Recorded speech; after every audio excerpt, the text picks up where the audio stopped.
नमस्कार साथियों, N V Sanskrit classes में आपका हार्दिक स्वागत और हार्दिक अभिनंदन करती हूँ।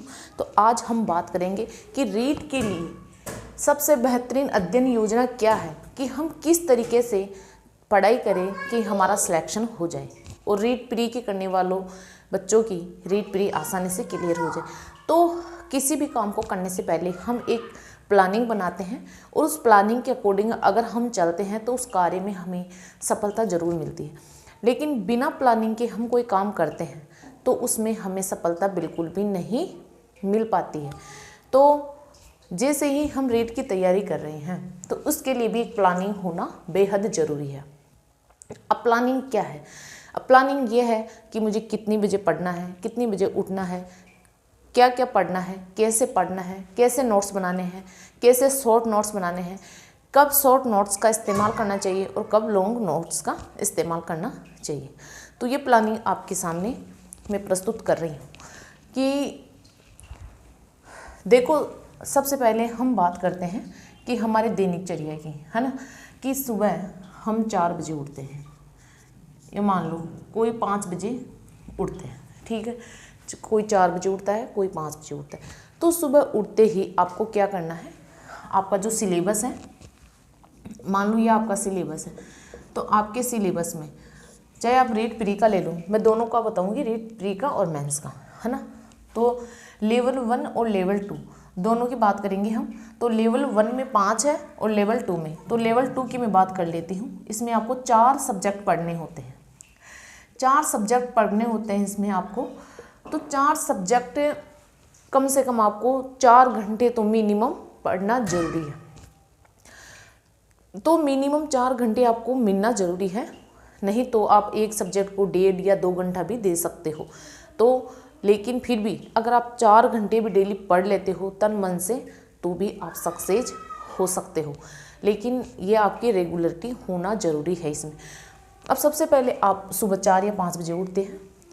आप अपनी दैनिक दिनचर्या से जो सुबह उठते ही आप जैसे चाय नाश्ता करते हो या थोड़ा घूमते हो आधा 1 घंटा, तो वो आप जो भी कुछ करते हो वो करके आप 1 घंटे 1.5 घंटे या आधा घंटा, आपको जितना भी टाइम मिलता है, आप सबसे पहले आप साइकोलॉजी को दीजिए, यानी मनोविज्ञान को दीजिए। अगर आप मनोविज्ञान को कम से कम 1 या फिर 1.5 घंटा भी अगर आप देते हो मनोविज्ञान को सुबह सुबह फ्रेश माइंड से, तो वो आपके लिए बहुत बेहतरीन साबित होगा। ऐसा मेरा खुद का अनुभव है, मैंने खुद अनुभव की है ये चीज़। और मैं जब भी साइकोलॉजी पढ़ती थी तो मैं मॉर्निंग टाइम में ही पढ़ती थी, दोपहर में और रात में मैं बिल्कुल भी साइकोलॉजी को नहीं देखती थी।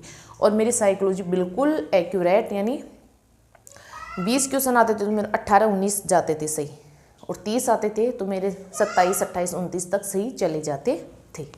तो साइकोलॉजी आपको सुबह सुबह पढ़नी है मॉर्निंग में, 1 या 1.5 घंटे, या अगर 2 घंटे का टाइम मिले तो 2 घंटे तक। 2 घंटे काफ़ी होते हैं, लेकिन आप 2-4 घंटे 5, तो फिर इतना दिमाग किसी का नहीं चलता है। फिर आप जैसे साइकोलॉजी पढ़ रहे हो तो पहले आप आउटलाइन पढ़ो, यानी शॉर्ट नोट्स के तरीके से पढ़ो। जैसे आप अधिगम पढ़ रहे हो, है ना, साइकोलॉजी में अधिगम पढ़ रहे हो आप, है ना। तो अधिगम में पहले आप ये करो कि अधिगम का अर्थ क्या होता है, इसकी परिभाषाएं क्या होती है, इसका क्षेत्र क्या क्या है, इसके सिद्धांत कौन कौन से हैं, है ना। ये आपके मतलब कि शॉर्ट नोट्स होना चाहिए। अब ये नहीं है कि मैं पहले ही थार्डाई का सिद्धांत पढ़ रहा हूँ और उसको लेके 10 घंटे बैठ गया हूँ, 20 घंटे बैठ गए हूँ, ऐसा नहीं होना चाहिए। मतलब कि पहले आपके पास आउटलाइन तैयार होनी चाहिए हर लेसन की, चाहे आप अधिगम पढ़ रहे हो, चाहे समायोजन पढ़ रहे हो, चाहे अभिप्रेरणा पढ़ रहे हो, चाहे उसमें शिक्षा मनोविज्ञान वाला टॉपिक पढ़ रहे हो। किसी भी चैप्टर को आप पढ़ने से पहले उसकी आउटलाइन तैयार करना बेहद ज़रूरी है। किसी भी चीज़ को हम करते हैं तो उसकी प्लानिंग करते हैं, फिर उसकी आउटलाइन बनाते हैं और फिर उसको डिटेल में जाते हैं, है ना। तो जैसे आप अधिगम वाला टॉपिक पढ़ रहे हो तो आप उसकी पहले आउटलाइन बनाइए, आउटलाइन याद करिए अच्छे से, फिर आप अंदर जाइए तो वो चीज़ आपको थोड़ी जल्दी याद हो जाएगी। और शॉर्ट नोट्स तो आपके पास हर चैप्टर के होने चाहिए, वो काफ़ी हेल्प करते हैं एग्ज़ाम टाइम में। फिर आप भाषा फर्स्ट को आप 1 से 1.5 घंटा दे सकते हो, चाहे आपकी हिंदी है, चाहे संस्कृत है, चाहे अंग्रेजी है या और कोई भाषा है। फिर भाषा सेकंड को भी आप 1-1.5 घंटा दे सकते हो, 1 से 2 घंटा भी दे लो, मान लो अगर आपके पास टाइम सही है। फिर आपका जो विद्यालयी विषय है, विद्यालयी विषय चाहे कोई SST है या फिर साइंस मैथ है, तो आप उसको आप 2 से 3 घंटे दीजिए, है ना। आपकी भाषा है वो भी आपकी जल्दी क्लियर हो जाएगी, और साइकोलॉजी है वो भी आपकी जल्दी क्लियर हो जाएगी। लेकिन SST या साइंस मैथ है जो विद्यालयी विषय होता है, तो उसमें क्या है कि थोड़ा सब्जेक्ट मैटर थोड़ा ज़्यादा होता है, तो आप उसको थोड़ा ज़्यादा टाइम दीजिए। आप उसको नाइट में पढ़ सकते हैं, क्योंकि नाइट में भी आप 2-3 घंटे आराम से निकाल सकते हो अपने लिए, है ना। तो ये आपकी देखो बेहतरीन अध्ययन योजना होनी चाहिए। और अब आप अगर जो रीट मेंस की कर रहे हैं उनके लिए भी यही है आपका, उसमें आपके शैक्षिक मनोविज्ञान है, शैक्षिक रीति रिवाज है, सूचना तकनीकी है, और मतलब कि 5-6 सब्जेक्ट पढ़ने पड़ेंगे आपको ना। तो उसमें सबसे पहले आपको जो राजस्थान GK वाला भाग है, राजस्थान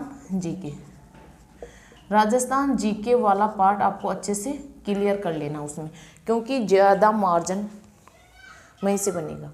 तो उसको तो आपको जो राजस्थान GK में आपके हिस्ट्री है, और आपकी आर्ट एंड कल्चर है, ज्योग्राफी है, पॉल साइंस है, तो उसको तो आपको अच्छे से क्लियर कर ही लेना है। साइकोलॉजी है वो देखो, आपको जो कुंजल क्लासेज है, कुंजल क्लासेज इस चैनल पर आपको पूरी मिलेगी, यानी साइकोलॉजी नोट्स मेकिंग पैटर्न पर पूरी क्लास मिलेगी, और मैं पूरी कंप्लीट करवाऊंगी साइकोलॉजी। तो आप यहाँ से शिक्षा मनोविज्ञान पढ़ सकते हो कुंजल क्लासेज इस चैनल पर, और मैं आपको इस तरीके से क्लियर करवाऊंगी कि आप बिल्कुल साइकोलॉजी में बिल्कुल कीड़ा बन जाओगे, और आपकी कभी भी साइकोलॉजी में क्वेश्चन गलत नहीं होगा, ऐसा मैं दावे के साथ कह सकती हूँ। यानी आप अन्य बच्चों से नहीं पिछड़ने दूंगी मैं आपको, अगर आप मेरे साथ लगातार बने रहोगे तो, है ना। तो यहाँ आपको संपूर्ण क्लासें मिलेगी।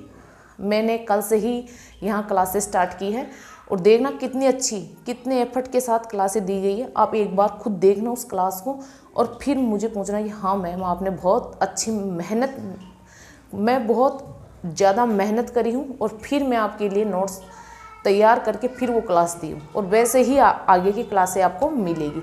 तो ये वीडियो आपको अच्छी लगी तो चैनल को लाइक, शेयर और सब्सक्राइब जरूर करें। मिलते हैं अगली क्लास में। जय हिंद, जय भारत।